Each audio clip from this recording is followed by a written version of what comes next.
Paul Newfield joins us, CEO of Morrison, with more than $25 billion in assets under management as at last count. He joins our guest host, Nick Ferris, from Vantage Point. All of us are on the desk here at the SGX. Paul, great to see you and welcome to Singapore. Morning. So let's take a step back. $25 billion invested around the world in infrastructure. You own and manage, is that right? That's right, yeah. Most of the capital we look after is on behalf of large institutions, so sovereign wealth funds, pension funds, etc. And mainly what we've done over the years has been exporting capital from our part of the world to the rest of the world. So the team's everywhere. The capital's largely being pumped from the bottom of the globe to the top. You know, this part of the world we often talk about, and it's still the case, right, an infrastructure deficit, which has been estimated at least $1 billion, right? And, you know, there's no way that the governments alone can meet that number. So it's going to have to be probably more public-private partnerships, PPP, which is where folks like yourselves come in, right?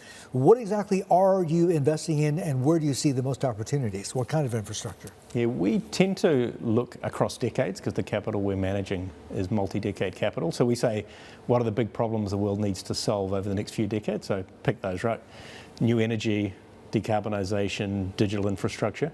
So we've got bundles of airports and all the things you'd expect, but where are we putting most of the capital these days? It's in those themes. Including data centers, I assume, right? Yeah, that's right. We back in 2016, we bought our first data center. We put $800 million into it. I think it's worth over $13 billion now, so it's been a great space. Very nice. So this is the interesting part, right? Because when you talk about the old kinds of infrastructure, ports, airports, etc., or pipelines or things like that, a big part of the problem is for private money to come in. It takes a lot, right? Because it's been hard for them to, often it's hard for them to see a decent return, so which makes them reluctant to go in. With data centers, though, and all the hype around AI, is that a different story now? Yeah, look, to be honest, across all forms of infrastructure over the years, we've done really well. So Infratil, which is a listed fund we manage, you can look up on Bloomberg, it's done about 18% per annum returns post fees and taxes for more than 30 years. Wow. So it's all actually about spotting what is the area that's going to be hot, what's getting commoditized, how do you sell to the people who are more passive than you once it's really mature. So yeah, right now, data centers are great. They've been great for several years. And it's interesting, if you watch the world right now, I think everyone's getting quite nervous about what's happening with AI and have we had some overshoot. Seems pretty clear to me there's going to be an enormous amount of compute required, and you don't actually have to pick which LLM is going to be the winning model. There's going to be a bunch of them. It doesn't really matter, if you know they're going to turn up and they'll be in a data center. Yeah. Nick, come in on this. Have you seen any marginal shift in the last couple of months? And I know you've got a much longer time horizon than the markets, the listed markets, but have you seen any shift since the start of the year? Because there has been some talk of Microsoft pulling back on some of their capex, for example. Yeah, and listed markets have definitely been anxious. If you look at some of those big global names and data centers, and even Infratil's been down with this. What we've actually experienced is much more diversification of demand. I think this time last year, everyone was amazed by OpenAI, thought Microsoft had pulled off the deal of a lifetime, and everyone was betting on one brand. I think what we're seeing now is demand showing up from a bunch of players, because as we all know, those LLMs are all good. You know, CoreWeave, I'm sure you kept an eye on that IPO in the U.S. Didn't do so well, right? So which is making people think, you know, maybe the IPO market is, prospects are not that good, right? The other thing that caught people off guard was the business model. And fine, they racked up a heck of a lot of debt. Investors didn't like that. They also didn't like the fact that the data centers that they do operate are not owned. They're leased, and that's cash going out the cash going out the window every single month. But that's where you as an investor come in, right? That's right, yeah, and we have that long-term capital that can provide those assets over 10, 20, 30 years. I feel like right now we all remember, we're all getting older, we remember the dot-com boom and then the dot-com bust. Yeah. And you look back and no one's now saying, boy, did the internet work, right? But what became clear was there were some business models that worked and some that didn't. There were some really clear winners, and probably the best investments people made were the ones that were after that initial bubble burst, and you could work out winners from losers. I got to ask you, you know, AI takes a lot of compute, takes data centers, takes power, right? Things like small modular nuclear technology, reactor technology, is that something you're interested in? We have been researching that for years. We haven't invested in it yet. Right now we look at it and we say, solar plus batteries is the solution almost everywhere. Or LNG?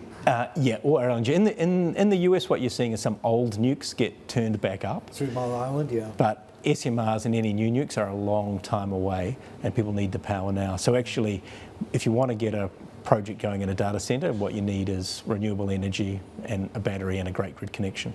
You need it now. Nick? Well, what's your geographical allocation? Do you allocate, or have you invested much in emerging markets?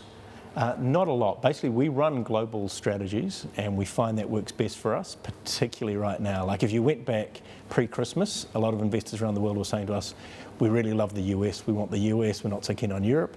And 3 months later, it's all turned around. So what we love is that investment committee every week being able to weigh up relative risk and return.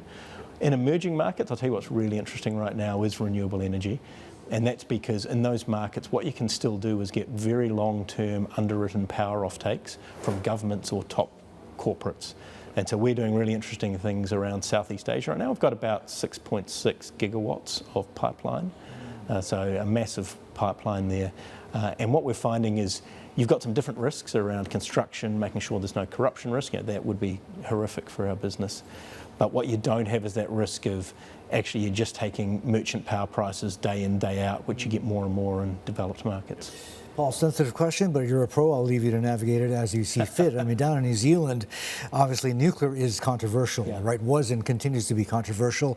You don't have an Air Force and haven't had an Air Force for quite a while, right?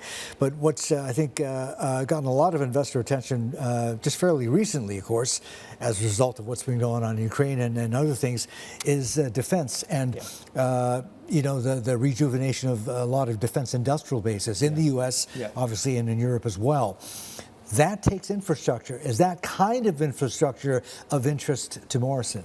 Yeah, I think there will be opportunities. We're not going to be building munitions, clearly, but things like helping the military with accommodation is an opportunity for us. Okay. And I'd say the other thing that incidentally comes out of this for us is New Zealand is a small trading nation. It really cares about global rule of law. And so there's a great emphasis, and one of the reasons Minister Bishop's here, one of the reasons I've been travelling with the Prime Minister through the region over the last year, is New Zealand really needs to have great relationships which touch on defence, but then also link on trade and investment flows. And so for us, it's how do we strengthen those binds, those ties that bind the countries. Understood. Right. Paul, listen, fantastic talking. Appreciate you dropping by. Safe travels, have a great trip, and hope to see you again very soon. Great to see you. Thank you. Pleasure.